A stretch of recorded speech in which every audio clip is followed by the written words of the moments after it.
that's why I say don't hide behind the brand. Yes. You hide behind the like you can be an insurance agent for State Farm and work for them and make content for yourself, have a podcast and whatever, and not even mention the word State Farm one time At all. And they have no control over, because if you don't disparage their brand in any way, there's nothing bad. And I think that's what a lot of people think is going to happen is they think that it's like, oh, it's going to come back on me if I say something wrong. And we're in this PC culture where you can't like really say what you want to say sometimes.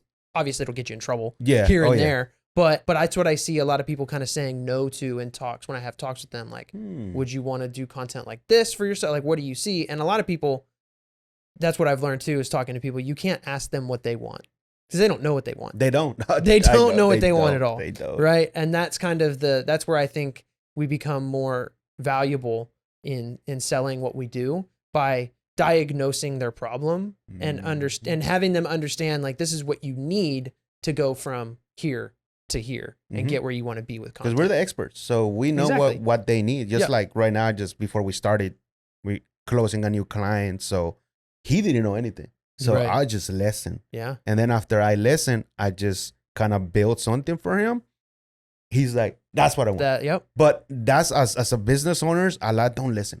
I've seen a lot of new ones and even old ones, and in the middle, they just want to close the deal. But you got to listen to them because sometimes they don't even know anything. When you listen, you can actually create something for them.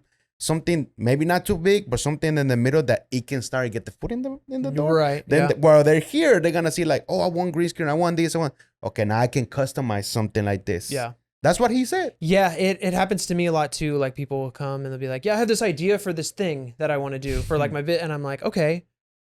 And the question I always ask them, but then what?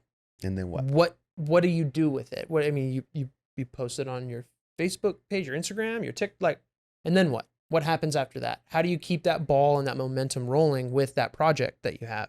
And then when you come up with like a package or a service for them, they're like, oh, okay. Sometimes they get scared away by price and stuff like that because what we do is not inexpensive by any means with the way that we go about it. Could we cut corners and make more with less, I guess? Sure, but that's not why we got into this business, I don't think. So... No, indeed.